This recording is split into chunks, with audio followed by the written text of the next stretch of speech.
सुंदर लड़की और राक्षस की कहानी। एक नगर में एक धनी व्यापारी रहता था। उसकी 3 बेटियां थीं। बड़ी बेटी का नाम ब्लिस, मंझली का नाम ब्लॉसम और सबसे छोटी बेटी का नाम ब्यूटी था। तीनों बहनें ब्यूटी सबसे सुंदर थी।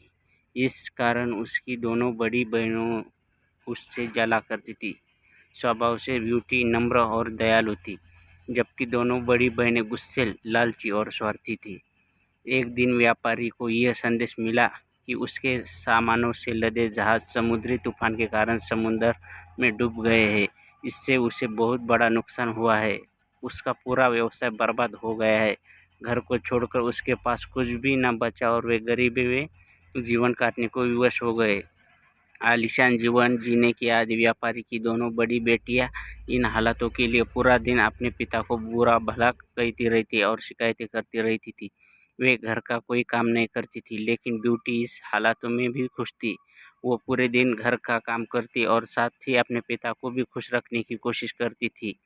कुछ महीनों बाद एक व्यापारी को पता चला कि उसका एक जहाज बंदरगाह पर पहुंच गया है। उसके तुरंत ही बंदरगाह जाने की तैयारी कर ली। जाने से पहले उसने अपनी तीनों बेटियों से पूछा कि वापसी में वो उनके लिए क्या लेकर आए। दोनों बड़ी बेटियों ने सुंदर कपड़े, जूते, मोतियों का हार और इसी तरह की अन्य चीज़ें लाने के लिए कहा। ब्यूटी अपने पिता की हालत जानती थी, इसलिए उसने अपने पिता से बस एक सुंदर लाल गुलाब का फूल लाने को कहा। जब व्यापारी बंदरगाह पहुंचा तो उसने देखा कि उसके जहाज़ का पूरा सामान नष्ट हो चुका है। साथ ही उसका जहाज़ भी टूट फूट गया है और किसी काम का नहीं रह गया। थका हारा निराश व्यापारी वापस घर की ओर लौटने लगा। वापस लौटते लौटते वो रात हो गई। रास्ते में एक घना भयानक जंगल था। व्यापारी जल्दी से जल्दी उस जंगल को पार कर लेना चाहता था, लेकिन तभी अचानक ही शुरू हुए तेज आंधी तूफान ने उसे घेर लिया। उस तूफान में सफ़र जारी रख पाना असंभव था। आश्रय की खोज में वो इधर उधर भटकने लगा। तभी उसे उस भयानक जंगल में एक स्थान पर रोशनी दिखाई पड़ी। जब वो पास पहुंचा तो उसे रोशनी से नहाया हुआ महल नजर आया। उसकी उम्मीद बन गई कि रात गुजारने के लिए उसे यहाँ आश्रय मिल सकता है। वह बंद महल के दरवाजे के पास पहुंचा, देखा कि वह खुला हुआ है। उसने वहां से आवाज़ लगाई, किंतु कोई बाहर नहीं आया। साहस बटोरकर वह अंदर चला गया। अंदर पहुंचकर उसने फिर से पुकारा, किंतु फिर भी कोई नहीं आया। वह महल बड़ा ही विचित्र था। पूरा महल रोशनी से जगमगा रहा था। खाने की टेबल लजीज पकवानों से सजी हुई थी, लेकिन वहाँ कोई भी नहीं था। लंबी यात्रा के उपरांत व्यापारी को जोरों की भूख लग गई, इसलिए वह चुपचाप भोजन करने लगा। भोजन करने के बाद वह जिज्ञासावश महल की सीढ़ियाँ चढ़कर ऊपर पहुंचा। महल बहुत आलीशान था और उसके हर कक्ष सुंदर रीति से सजे हुए थे। वह थका हुआ था, इसलिए एक कमरे में जाकर नरम बिस्तर पर सो गया। सुबह जब वह सोकर उठा तो उसे अपने बिस्तर के पास नए कपड़े दिखाई पड़े। नहा धोकर उन कपड़ों को पहनकर वह तैयार हो गया। खिड़की से बाहर झाँककर उसने देखा कि मौसम साफ हो चुका था। अब मैं अपनी यात्रा फिर से कर शुरू सकता हूँ, यह सोचकर वो सीढ़ियों से नीचे उतरा। नीचे पहुंचकर देखा कि टेबल पर नाश्ता लगा हुआ है। उसने नाश्ता किया और वापस जाने के लिए खुशी खुशी बाहर निकल आया। बाहर निकलते ही उसने एक खूबसूरत गुलाबों का बगीचा दिखाई पड़ा, जहाँ गुलाब के विभिन्न रंगों के सुंदर फूल खिले हुए थे, जिन्हें देखकर उसे ब्यूटी से किया हुआ वादा याद आया। उसने सोचा कि मैं अपनी दोनों बड़ी बेटियों की इच्छा तो पूरी नहीं कर पाया, पर कम से कम ब्यूटी की इच्छा तो पूरी कर ही सकता हूँ। यह सोचकर जैसे ही उसने लाल गुलाब का फूल तोड़ने के लिए हाथ बढ़ाया, उसे एक भयानक हंसी सुनाई पड़ी। डर के मारे उसने अपने हाथ पीछे खींच लिए। उसने देखा कि उसके सामने एक डरावना राक्षस खड़ा है। उस राक्षस की आंखें अंगारों की तरह लाल थी। व्यापारी को घूरते हुए वो गुस्से में गुर्राया, दुष्ट व्यक्ति, मैंने तुम्हें अपने महल में आश्रय दिया, खाने के लिए लजीज भोजन दिया, सोने के लिए नरम बिस्तर दिया और पहनने के लिए नए कपड़े दिए। मेरे इन एहसानों के बदले मुझे धन्यवाद देने के बजाय तुम मेरे बगीचे से फूल चुरा रहे हो। कितने एहसान फरामोश हो तुम। अब मैं तुम्हें जीवित नहीं छोड़ूंगा। डर से कांपते हुए वो व्यापारी राक्षस के पैरों पर गिर पड़ा और क्षमा याचना करने लगा, मुझे क्षमा कर दो, मुझे क्षमा कर दो। मैं ये गुलाब का फूल अपने लिए नहीं तोड़ रहा था, बल्कि अपनी बेटी के लिए तोड़ रहा था, जिसे मैंने एक लाल गुलाब का फूल देने का वादा किया था। मुझे मत मारो, तुम जैसा कहोगी मैं वैसा ही करूँगा। व्यापारी की याचना पर राक्षस बोला, ठीक है, मैं तुम्हें एक शर्त पर बख्शता हूँ कि तुम अपनी उस बेटी को यहाँ मेरे पास लेकर आओगे जिसके लिए तुम मेरे बगीचे से फूल तोड़ रहे थे। डरे हुए व्यापारी ने उस समय अपनी जान बचाने के लिए राक्षस की बात मान ली और अपनी बेटी को उसके पास लाने का वादा कर वह वहाँ से निकल गया। जब वह घर पहुँचा तो उसकी आंखें आंसुओं से भीगी हुई थी। वो बहुत ही डरा हुआ था। पूछने पर उसने अपने साथ हुई पूरी घटना का विस्तार से बता दी। पूरी बात सुनने के बाद ब्यूटी बोली, पिताजी, आप चिंता मत कीजिए, आपकी जान बचाने के लिए मैं कुछ भी करूँगी। अपने वादे के अनुसार आप मुझे उस राक्षस के महल में ले चलिए। तुम मुझे बहुत प्यार करती हो ब्यूटी, ये मैं जानता हूँ, लेकिन मैं कितना स्वार्थी पिता कहलाऊँगा जो अपनी जान बचाने के लिए अपनी बेटी को उस राक्षस को सौंप देगा। व्यापारी रोते हुए बोला, पिताजी, आपकी जान बचाने का यही एक रास्ता है, हम कुछ कर नहीं सकते, आप मुझे उस राक्षस के महल में ले चलिए। ब्यूटी ने अपने पिता को समझाया। दुखी मन से व्यापारी ब्यूटी को उस राक्षस के महल में छोड़ आया। शुरू में ब्यूटी उस राक्षस के भयानक रूप रंग को देखकर डर गई, लेकिन उस राक्षस का ब्यूटी के प्रति व्यवहार बहुत ही अच्छा था। उसने ब्यूटी को ढेर सारे नए कपड़े और गहने दिए, उसे एक बहुत ही सुंदर कमरे में रखा। वह उसका बहुत ख्याल रखने लगा, जिससे धीरे धीरे ब्यूटी का डर खत्म हो गया। शुरू में राक्षस चुपचाप दूर से ब्यूटी को देखा करता था, फिर धीरे धीरे उसने उससे बातें करनी शुरू की। ब्यूटी को भी राक्षस से बात करना अच्छा लगने लगा। दिन गुजरते रहे और दोनों बहुत अच्छे दोस्त बन गए। राक्षस ब्यूटी को चाहने लगा था, लेकिन अपनी बदसूरती के कारण उससे अपनी मन की बात कहने से डरता था। फिर भी एक दिन उसने हिम्मत करके ब्यूटी को अपने मन की बात बता दी और उसके सामने विवाह का प्रस्ताव रख दिया। इस आश्चर्य पर ब्यूटी आश्चर्य में पड़ गई। उसे समझ नहीं आया कि राक्षस को क्या उत्तर दे। वह सोच में पड़ गई, वह कैसे उस बदसूरत राक्षस से विवाह कर सकती है।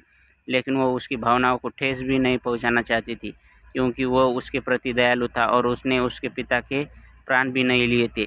ब्यूटी घबराती हुई बोली, मैं इसका अभी कोई उत्तर नहीं दे सकती। ब्यूटी की बात पूरी होने के पहले ही राक्षस उसका उत्तर समझ गया और उसकी बात काटकर बोला, कोई बात नहीं ब्यूटी, मैं तुम्हारी स्थिति समझता हूँ, मुझे तुम्हारी बात का बुरा भी नहीं लगा है। इतना कहकर वो वहाँ से चला गया। दिन गुजरते गए, दोनों ने इस बारे में कोई बात नहीं की। ब्यूटी को वहाँ कोई तकलीफ भी नहीं थी, लेकिन वह अपने पिता और बहनों को बहुत याद किया करती थी। ऐसे ही एक दिन वह उन्हें याद कर उदास बैठी हुई थी। तभी राक्षस वहाँ आया और उसकी उदासी का कारण पूछा। ब्यूटी ने उसे बताया कि वह अपने परिवार को याद कर रही है। राक्षस ब्यूटी का दुख समझ गया और उसने उसे एक जादुई आईना दिया, जिसमें वह जब चाहे अपने पिता और बहनों को देख सकती थी। ब्यूटी उस आईने को पाकर बहुत खुश हुई। अब जब भी उसका मन करता वो उसमें परिवार को देख लेती थी। एक दिन ब्यूटी ने उस आईने में देखा कि उसके पिता बहुत बीमार है और मरने की कगार पर है। वह दुखी हो गई। उसने राक्षस से विनती की कि वो उसे उसके पिता के मिलने के लिए जाने दे। वो आखिरी बार उनसे मिलना चाहती है। पता नहीं फिर कभी वो उन्हें देख पाए या ना। पहले तो राक्षस ने मना कर दिया, लेकिन फिर ब्यूटी के आंसू देखकर उसका मन पिघल गया और उसने उसे जाने की इजाज़त दे दी। उसने ब्यूटी से कहा, मैं तुम्हें अपने पिता के पास जाने की इजाज़त देता हूँ, लेकिन इस शर्त पर कि तुम्हें 7 दिन के भीतर मेरे पास वापस आना होगा, नहीं तो मैं तुम्हारी याद में मर जाऊँगा। ब्यूटी ने राक्षस से वादा किया कि वह अपने पिता को देखकर 7 दिन में वापस लौट आएगी। राक्षस ने उसे एक अंगूठी दी और कहा कि जब वह यह अंगूठी अपनी उंगली से उतारेगी वो वापस इस महल में होगी। ब्यूटी ने वो अंगूठी पहन ली। अगले दिन जब वो सोकर उठी तो उसने खुद को अपने पिता के घर पाया। वह सीधे जाकर अपने पिता से मिली। पिता को ब्यूटी को देखकर बहुत खुश हुआ। वास्तव में वह यह सोचकर बीमार पड़ गया था कि उसकी बेटी एक राक्षस की कैद में है। ब्यूटी ने उसे राक्षस के बारे में बताया कि वह उसके साथ बहुत अच्छा व्यवहार करता है और उससे कोई तकलीफ नहीं होने देता। ब्यूटी की खैरियत जानकर व्यापारी धीरे धीरे ठीक ठाक होने लगा। वहाँ रहते हुए ब्यूटी को राक्षस की याद आने लगी। उसके साथ रहते रहते उसे उसकी आदत पड़ गई थी और उसके अच्छे और दयालु व्यवहार के कारण वो उससे प्रेम करने लगी थी। एक दिन ब्यूटी की दोनों बहनें ब्लिस और ब्लॉसम, जिनका विवाह हो चुका था, उससे मिलने आई। ब्यूटी ने उन्हें राक्षस के घर के आरामदायक जीवन के बारे में बताया। सुनकर दोनों बहनें जल उठी। जब उन्हें पता चला कि ब्यूटी को 7 दिन के भीतर वापस राक्षस के महल जाना है, तो उन्होंने झूठे आंसुओं की बदौलत ब्यूटी को वहाँ कुछ दिन और रोक लिया। वास्तव में उनकी योजना थी ताकि राक्षस को ब्यूटी पर गुस्सा आए और वो उसे मार डाले। उधर राक्षस ब्यूटी का इंतज़ार कर रहा था। 7 दिन पूरे होने के बाद भी ब्यूटी के वापस न आने पर वो तड़पने लगा। इधर ब्यूटी भी उसे याद कर रही थी। एक रात ब्यूटी ने सपना देखा कि राक्षस नीचे गिरा हुआ है और मर रहा है। ब्यूटी की नींद टूट गई। उसे अपना वादा न निभाने पर बहुत पछतावा हुआ। उसने तुरंत ही अपनी अंगूठी निकाल कर दी और उस दूसरे दिन जब वो सोकर उठी तो वह राक्षस के महल में थी। ब्यूटी ने दिन भर राक्षस का इंतज़ार किया, लेकिन वो उससे मिलने नहीं पहुंचा। उसने पूरे महल में उसे ढूंढा, लेकिन वह उससे नहीं दिखा। वो परेशान हो गई। फिर शाम को वो महल से बाहर निकली और राक्षस को खोजने लगी। उसने पूरे बगीचे में उसे ढूंढा। फिर वो महल के पीछे वाले हिस्से में गई। वहाँ एक कोने में राक्षस नीचे पड़ा हुआ था। वह बहुत कमज़ोर नज़र आ रहा था। ऐसा लग रहा था मानो वो मरने की कगार पर है। ब्यूटी जल्दी से उसके पास गई और उससे बोली, ये तुम्हें क्या हो गया? मैंने तुमसे कहा था ना कि यदि तुम नहीं आई तो मैं याद में मर जाऊंगा, राक्षस ने उत्तर दिया।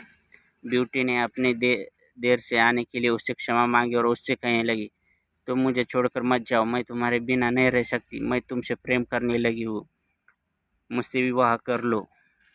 ब्यूटी का इतना कहना था कि एक चमत्कार हुआ और वह राक्षस एक सुंदर नौजवान राजकुमार में परिवर्तित हो गया। ब्यूटी ये देखकर आश्चर्यचकित रह गए। राजकुमार ने उसे बताया, मैं एक जादूगरनी के श्राप के कारण राक्षस बन गया था। कई वर्षों तक मैं इस रूप में रहा। यह श्राप तभी टूटता जब कोई मेरी बदसूरती के बाद भी मुझसे सच्चा प्रेम करता। आज तुम्हारे सच्चे प्रेम के कारण वह श्राप टूट गया है और मैं वापस अपने असली रूप में आ गया हूँ। ब्यूटी उसे देखकर बहुत खुश हुई। दोनों ने विवाह कर लिया और खुशी खुशी रहने लगे। धन्यवाद।